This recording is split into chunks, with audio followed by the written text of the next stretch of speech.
compañero del Centro Histórico y Geográfico, el tan conocido escribano Gonzalo Alfonso, la A de Alfonso, que muy pocos lo conocen como Alfonso. ¿Mi hermana, el hermano que están ahí? Sí, Martínez Rondán, siempre es un trabajador incansable en todos los aspectos, dentro del centro y fuera de él. Y este trabajo es un trabajo de años de búsquedas que a él le interesó mucho el tema de Arinsa, una historia sintetizada de los hechos más recurrentes de Arinsa. Y le coloca este título que es La amarga historia del azúcar. En primera página tiene una fotografía de la fábrica y en la contratapa el mojón donde aparece el año de iniciada, 13 de diciembre de 1970. Y esa Arinsa que dio tantas esperanzas y un grupo de ciudadanos emprendedores que buscaron la realización de ese emprendimiento para ayudar a la población de nuestro departamento y en especial de nuestra ciudad, aunque los departamentos involucrados eran Río Negro, Soriano y Colonia, eran las esperanzas de todo este enclave donde podían surgir los trabajadores, tener un elemento de progreso y a su vez también la región. El departamento de Soriano, Río Negro y Colonia, como recién les decía, tenían las esperanzas que después se transforman en problemas y luego el cese de Arinsa. Buscar dar a conocer lo que se sabe, lo que no se sabe a nivel público y lo que logré recopilar. Luego se divide en capítulos, cada capítulo tiene una temática, sus comienzos, el segundo, la esperanza, justamente cuando se comienza, se firman los papeles en el año 66, el tercero, surgen los problemas, Coprín, desde el 73 al 81, síntesis del trabajo y las zafras. En el cuarto, el principio del fin, después el misterio de Amesa, que significa azucarera Mercedes Sociedad Anónima. Un quinto capítulo, gestiones y diligencias. Un sexto, disolución de Arinsa, el séptimo, Arinsa Sociedad Anónima, liquidación judicial, para terminar después con el destino de ANCAP. Y en esta forma sintética de abarcar el tema, nos deja una historia de Arinsa y lo que es nuestro país en esos años, en razón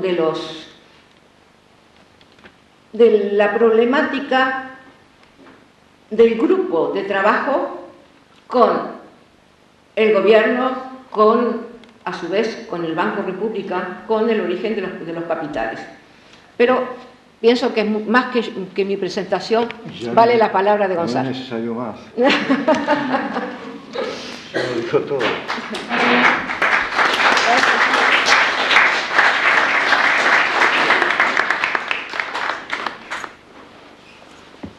Se me había ocurrido decir, pero para comenzar,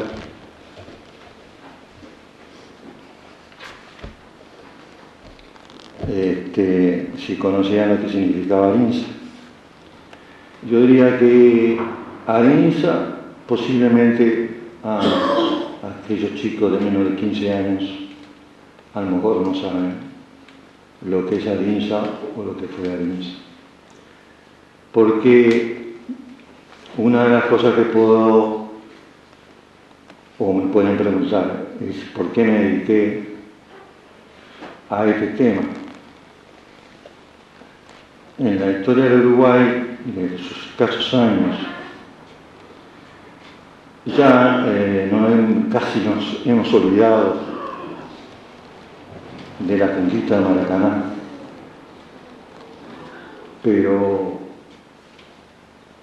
ha sido una constante desde 1965 que salió el decreto creador de la fábrica Arinsa, hasta el presente, que ya dejó de ser presente, como dice Galeano. Lo que vamos a ver ahora es historia y futuro, si es que lo hay. Es decir, transcurrieron 41 años en que el pueblo de Mercedes Soriano tiene cada tanto el tema de Arinsa.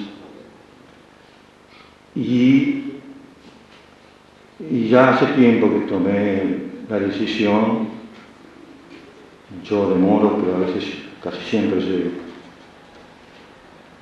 Y gracias al archivo del Centro Histórico Geográfico de Soriano, el archivo del diario Acción, de Crónicas, que está bien ubicados en el principal baño de esta sede, porque no tenemos espacio.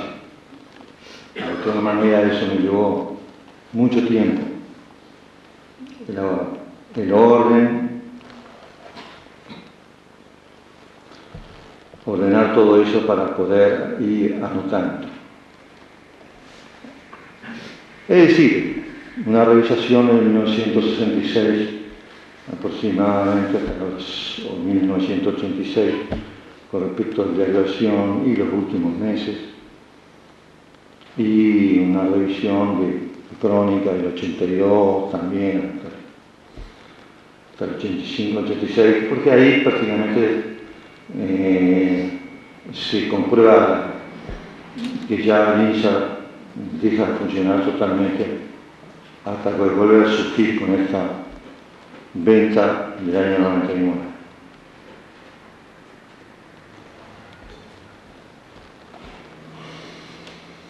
Se ha dicho, lo he podido palpar y además en la empresa a veces se ha dicho, que la dictadura cerró la fábrica cuando venga la democracia. Ahora en la democracia hay que abrirla. Vino la democracia, se siguieron las gestiones y no se logra abrir. Y si nos ubicamos específicamente en el tiempo, estamos hablando del año 65. En el 65 estaba el Partido Nacional. Yo digo esto de política, yo qué sé si es política, pero sé que hay ciertos sectores que están más arrimados a un partido que a otro. En el año 65 nace con el decreto de... Me voy a trabajar a memoria porque no preparé nada, así que creo que en el libro está bien, yo capaz me equivoco en este momento. Es un decreto de Fer creando la posibilidad de ingenios azucareros, entre ellos Arinsa, también menciona Calnú y Azucarolito en mejorar su equipamiento.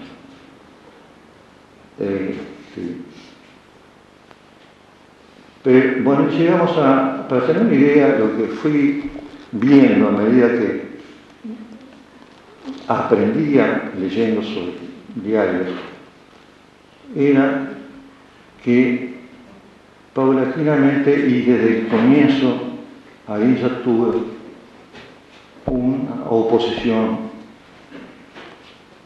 y como se hace muchas veces oposiciones no claras, a escondidas, con omisiones, con detenciones de los trámites, con cambio de las reglas de juego, porque le voy a explicar una cosa. En la ley que creó el autoabastecimiento de azúcar en 1950. Y voy a decir una anécdota personal, no está, mire, casi mucho de lo que voy a decir no está en el libro, porque incluso he agregado cosas a último momento. Esto es personal porque mi padre tenía una almacén y yo ayudaba a mi padre. Años 50, 51, 52. Llegaba un momento en que raspábamos el cajón el cajón del azúcar para entregar 100 gramos de azúcar a un cliente. Entonces era evidente que era necesario autoabastecerse, y una ley del año 50 creó el mecanismo, se creó la Comisión Honoraria del Azúcar, algo parecido, no tengo buena memoria, y se creó todo lo referente para propender al autoabastecimiento en base a subsidio, que en aquel entonces no era una mala palabra. Por tanto, Arinsa, una de las cosas que se puede estar diciendo a nivel popular, es si mal administrada, que la fundieron o qué sé yo, lo otro, por qué el Estado va a tener que ayudarla, si la ganancia va a ser para los dueños. Lo que ocurre es que era la única manera, y eso acá y en todo el mundo. Una empresa de la envergadura que significaba Arinsa no puede ser financiada por nadie. Y en los lugares que se necesitan ayudar a una industria de cualquier tipo, es el Estado que interviene. Digamos que no hubo que darse cuenta, mejor dicho, ya teníamos un preanuncio cuando más o menos en la inauguración, el acto en la plaza, explosión de júbilo, etcétera, caravana, nunca vista,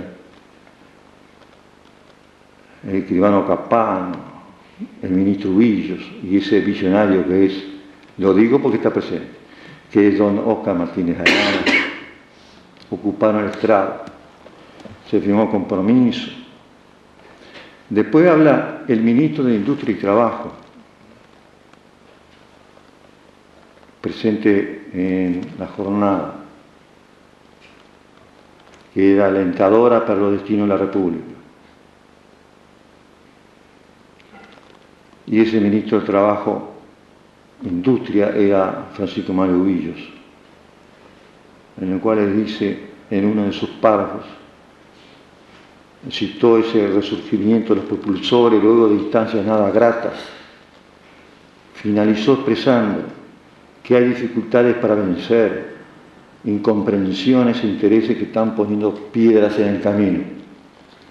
¿Qué me dicen ustedes de una fábrica que se está inaugurando con un representante del gobierno manifestando eso? ¿Qué podíamos esperar de ahí en adelante? Y casi enseguida, yo, como seguía el ritmo de la prensa, dije, después 7 meses y medio de la creación de Arinsa, surge el problema, Coprini. Pero después hemos seguido viendo las cosas, hay cosas que no modifiqué. Sé que Coprini ya funcionaba en el año anterior y ya también controlaba los precios, porque luego hubo un remitido de Arinsa que expresó eso, que ya cuando nació Arinsa, Coprini estaba funcionando. Coprini es Comisión de Precios e Ingresos, determinaba coordinación o comisión. Fijaba los precios y fijaba los ingresos. Para tener una idea, me acuerdo de memoria nomás, la importancia que tenía Coprini era que metió presos a los directivos del Club Atlético Peñarol de Montevideo porque habían aumentado la cuota social sin permiso. Gobierno de Pacheco Areco. Pero la clave es en abril del 86,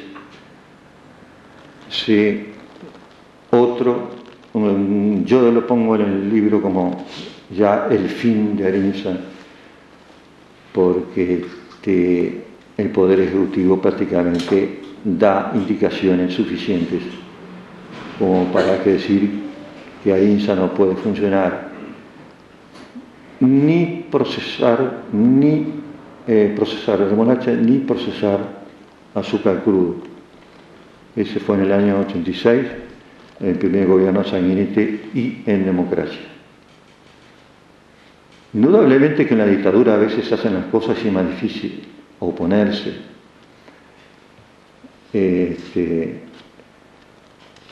Y ocurren cosas en las cuales es imposible. Y había de ejemplo nomás, pero para que se ubiquen un poquito, a veces necesitamos eso. Se me ocurrió en este preciso instante, en ningún momento había ocurrido. ¿Qué hubiera sido si en democracia a alguien se le hubiera ocurrido hacer un edificio al lado de la plaza? Estoy seguro que no nacía, el edificio no se hacía.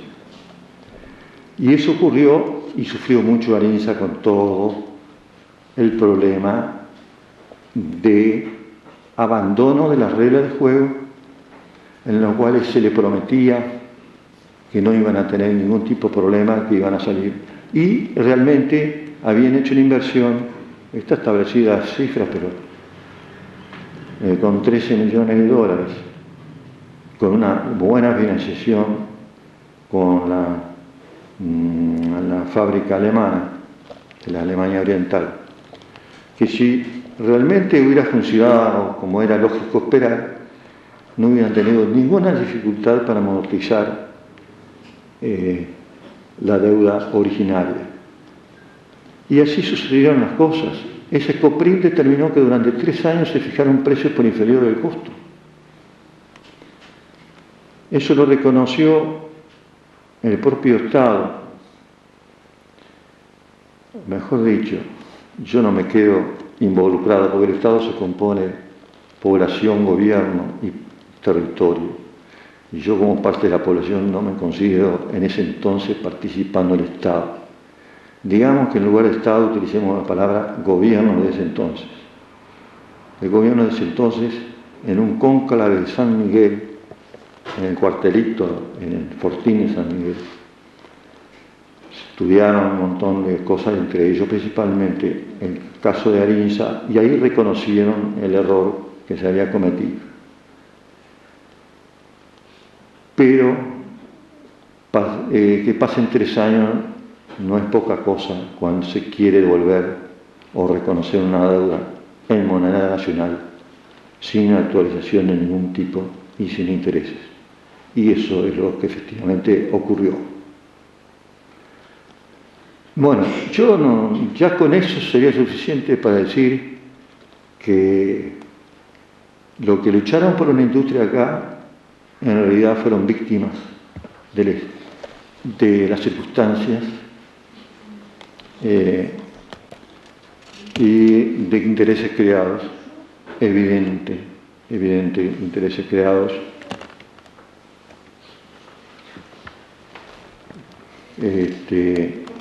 cuando ya en marzo se dijo que no funcionaba más.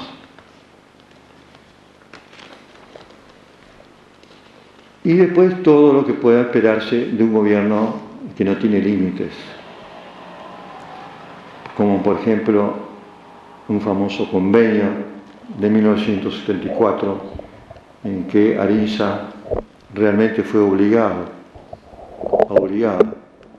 a la firma para comprometerlo al cumplimiento de la deuda con el Banco República.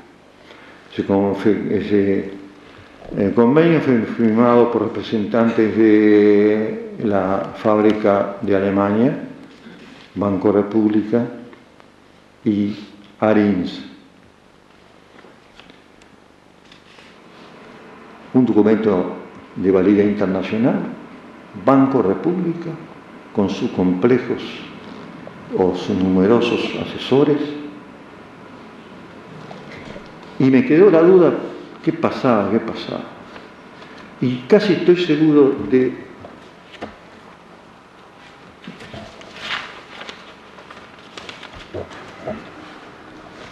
pero estoy seguro de que hay una relación estrecha en lo que ocurrió, no está en el libro, eso lo averigué hace poco, en que ese convenio fue firmado en forma coercitiva.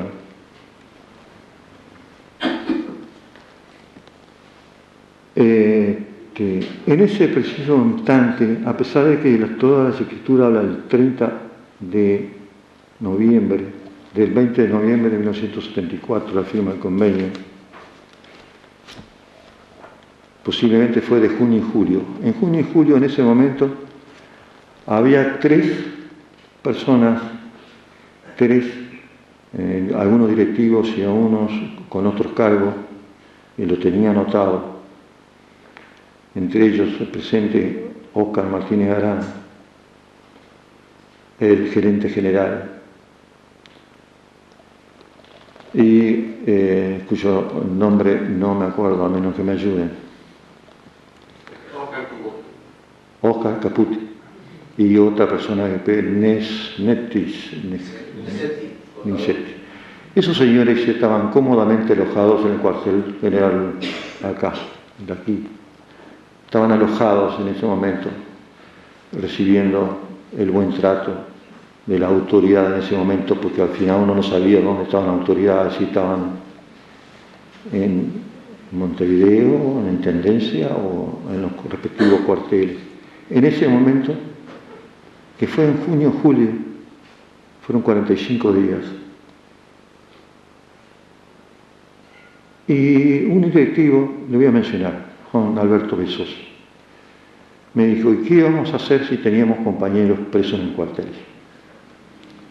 Ahora no coinciden las fechas, pero es que fecha no tiene el documento, así que este documento, y además, otra cosa. Esto más bien de una pesquisa para comprobar qué mentalidad tenía cierta gente que dirigía los destinos del país. El arreglo que se hace para el pago, y se hace toda una historia de lo que están debiendo en el año 74, $9.716.000 por acá. Bueno. Y bueno, maravillas, una máquina del tiempo acá tenemos. Arenza se compromete a efectuar el pago de esas obligaciones en las fechas y por los importes que se detallan. 15 de noviembre de 1974, $500.000. 10 de noviembre, 30 de noviembre, como si fuera cualquier. Dentro de 15 días le acercás $500.000 más. Bueno, ¿qué vamos a hacer? Te lo pide. ¿Cómo? ¿El documento no era el 20 de noviembre? ¿Cómo parece una obligación a pagar al 15 de noviembre? Bueno, quiero seguir avanzando porque ya me parece que la idea ya va surgiendo a medida que se va leyendo, de que a pesar de que hay un autor famoso que dijo la muerte anunciada, eso es Clerito, y sirvió para tanto que todavía se sigue usando. Yo no quise poner eso, pero esto evidentemente nació ya con un fin determinado que no podía seguir por mucho tiempo. A los 2 o 3 años ya, de repente el Banco República no da crédito al gremio de productores, así sorpresivamente, ¿no? Sin embargo, se hacen gestiones, obtienen el crédito. Es decir, van recibiendo golpe hasta ahí, animándose a la eliminación total. El Banco República pide ampliación y modificación y lo elevan en cifras muy importantes en dólares la deuda. Pero no solamente eso, sino que aumenta la garantía, lo que se llama hipoteca industrial. La hipoteca industrial no es una hipoteca común que está gravando una propiedad inmueble, la tierra, la casa, sino que es una hipoteca que grava los bienes que pertenecen a un comercio o los bienes que pertenecen a una industria. Todo el equipamiento, aun cuando está arraigado, pasa a ser una prenda por separado, prenda industrial. Y yo le voy a mostrar, para que vean, está dicho en el libro, pero en el libro la computadora a veces permite achicar un poco. Se me ocurrió ponerlo para que, yo sé que nadie lo va a leer, pero van a por lo menos mover las hojas, y tanto tenía Arenza, por lo menos para yo quiero llegar a esa sensación. Tanto había dentro de la fábrica. Acá empieza. Seguimos. Casi todos terminan con una palabra que dice motor, motores, transportador de tal, al horno, transportador para acá, motores. Esto sí. Sigo. Parece que sigo.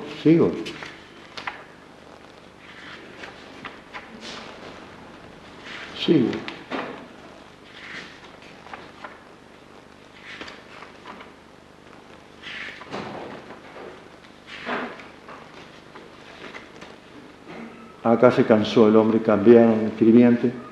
Seguimos.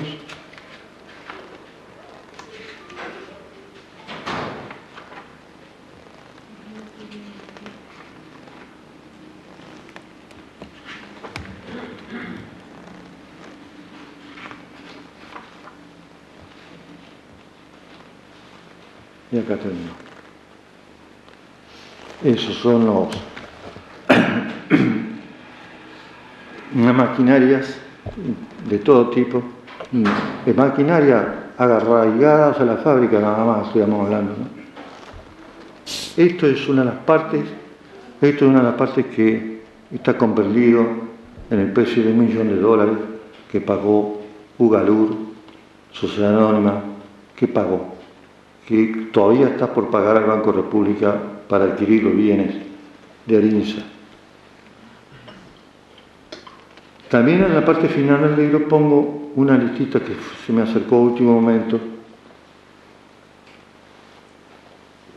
de un detalle de máquinas agrícolas hechas en abril del año 80, así que bastante reciente a la terminación de la empresa, en abril del año 80, de maquinarias, de maquinaria agrícola, porque la propia Arinsa tenía maquinarias agrícolas para sembrar campos para la empresa, además de dar a los productores inscriptos. Y el dedo en la boca no se puede, pero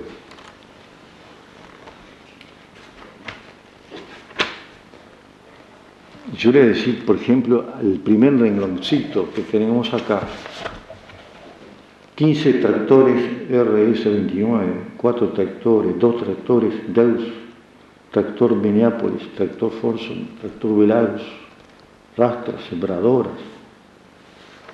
etc. Lo que falta todavía en esto, que no me resulta imposible encontrar, pero después de todo no viene al caso. Todos los que fueron objetos de prenda que no están individualizados en ningún lado, pero que ustedes imaginan toda la maquinaria que tenía Arinsa, como todas las grúas enormes, que se acuerdan ustedes cómo eran.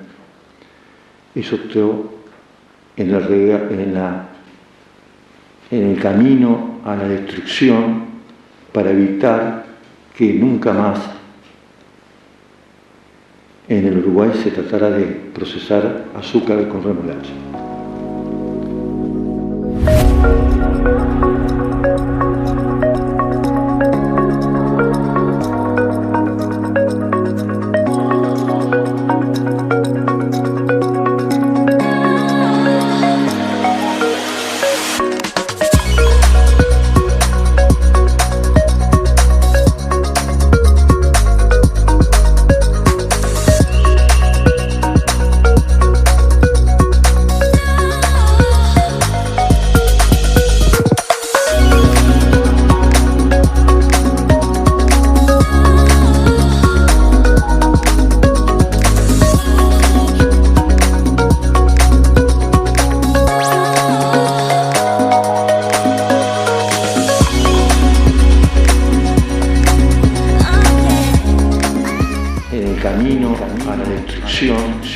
Para evitar que nunca más